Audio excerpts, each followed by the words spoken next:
The other day I found myself asking the question, what sort of club are we? How do we compare to other Premier League clubs, past and present? And what could we learn from that about what might happen to us if or when we get relegated for the first time? So I set out to look at the 49 clubs that have participated in the Premier League since it was established in 1992 to see if I could determine any patterns in their histories. The breakdown I have come up with is not particularly scientific, about the same level as the kind of greatest Swansea City 11 of all time that we come up with in the pub, but I thought I'd share it to see what other Swans fans thought. I concluded that you can chunk up all the teams that have ever played in the Premier League into the following categories: permanent fixtures, semi-permanent fixtures, yo-yos, fallen greats, one-hit wonders. I based this on the number of seasons a club has spent in the top flight, the number of times they have been relegated, promoted, and what has happened to them since relegation. Here's what I observed. First, there are the permanent fixtures, the 6 clubs who have been in the EPL from the start: Arsenal, Chelsea, Everton, Liverpool, Man Utd and Spurs, plus Man City. It is of course possible to drop out of the permanent fixtures. Leeds, Coventry and Blackburn Rovers all did it, and Man City did and, uniquely, bounced back. Everton have flirted with dropping out. No surprises there. They have a lot in common with the semi-permanent fixtures, clubs which will drop out from time to time but usually get back after a few seasons. I'd argue these include Southampton, Leicester, Newcastle, West Ham and Villa. I looked at a number of potential common factors among these clubs, like average manager tenure in post, or type of ownership. Apart from the obvious conclusion that having incredibly rich owners can be a blessing as long as they don't saddle you with debt and or walk out on you, I really couldn't find a general principle other. The ground capacity and average gates. Out of the 13 English and Welsh clubs with the largest average gates so far this season, only Leeds is missing from the list of Ps and SPs. Okay, so large attendances may be an effect of success rather than a cause. It's undeniable that they also have great financial muscle from sources other than gate receipts. 10 out of the 12 listed above are among the 20th richest clubs in European football, only Newcastle and Villa are missing. Again, though, that tends to be a byproduct of Premier League status. Money follows money.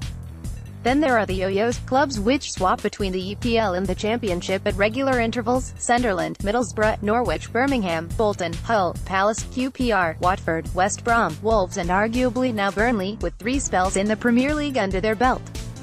Forest, Reading, Ipswich, Derby and Sheffield United all look like yo-yo clubs which have dropped down a gear. You could argue that the semi-permanents are just the most successful end of the yo-yo spectrum. That could be true, although the semi-perms have an average of 20 seasons in the EPL between them, out of a possible maximum of 26, compared to an average of 8 seasons each for the yo-yos. I did wonder what role parachute payments might play in the yo-yos. After all, a recent report highlighted the distorting effect they are having in the Championship. However, most of them were either last promoted before parachute payments existed, or they went up more than 3 seasons after they last went down.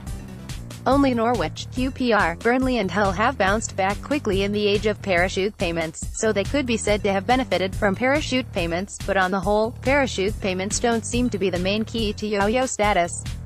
But I did find a link with ground capacity and attendance. Yo-yo clubs have an average attendance of around 21,000 so far this season and an average ground capacity of around 28,000. Decent ground capacity and a loyal fan base may not be sufficient conditions for yo-yo status, but they are clearly necessary ones. In fact, out of the top 30 clubs in English and Welsh football, in terms of ground capacity, all bar 6 are either permanents, semi-permanents, or yo-yos. The exceptions are Sheffield Wednesday, Leeds, Coventry, Blackburn Rovers, which I'm going to discuss in the next category, plus Cardiff and MK Dons. The fourth Group 1 have called the fallen greats, clubs which seem to be well established in the top tier but have lost their way. These are Leeds, Coventry, Blackburn Rovers, Sheffield Wednesday, Portsmouth, Wigan and Wimbledon. What do they have in common? The first 5 can be summed up in a single word: debt. These clubs were all but destroyed by the toxic effect of debt, and it's remarkable how difficult they have found it to bounce back despite, in many cases, having decent-sized stadiums and loyal fans. The other 2 have more in common with my final category, the one-hit wonders. These are clubs which managed to get to the Premier League for a brief time but could not sustain it and have never managed to get back again. Barnsley, Blackpool, Cardiff, although that may be about to change, Oldham and Swindon all fall into this bracket. I'd add 3 more clubs to this list. Bradford and Charlton have both had 2 spells in the top flight. I don't think that's enough to qualify them as proper yo-yo clubs, and Fulham had a creditable 13 seasons in the top flight, but still only the 1 run so far. Together their average capacity is 22,000, compared to 28,000 for the yo-yos, and 44,000 for the semi-permanents, and their average turnout is just 12,000. Some clubs are hard to classify, including a number of those currently in the Premier League. Huddersfield, Bournemouth, Brighton, Stoke and Swansea are all in their first run in the Premier League and have therefore never been tested by relegation. Brighton, with a ground capacity of 31,000 which they sell out pretty much every week, look like strong candidates for yo-yo status in future. They experienced a step change in their gates 5 years ago and that doesn't look like going away. Huddersfield also sell out their 24,000 capacity ground, but their historic attendance over the past decade has been closer to 12–14,000. I'd expect them to be a one-hit wonder when they go down.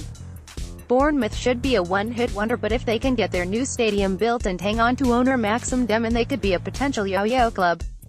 That £53 million debt they are carrying makes them look more like another Portsmouth in the making though. Stoke similarly have £59 million in debt hanging over them, although with a 30,000 stadium selling out every game they look like they could be the next yo-yo club. On the face of it, then, there seems to be a direct correlation between ground capacity and attendance, and which category you slot into. 40,000 should get you semi-permanent status, 30,000 is needed to be a yo-yo, and 20,000 is likely to render you a one-hit wonder. So where does that leave the Swans? With a ground capacity of 21,000, we are 46th in the league table of grounds, and this season we are 27th in the table of average attendances. The fact that we are debt-free probably means we won't plummet through the divisions like the fallen greats, but right now we don't look like a yo-yo candidate either. I hate to say it, but we could find ourselves holding the record of being the one-hit wonder with one of the longest records of Premier League seasons under our belt, unless we get on with expanding the stadium soon. What are your thoughts on where the Swans fit into these Premier League types? Why not have your say and share your point of view on our Swansea City forum?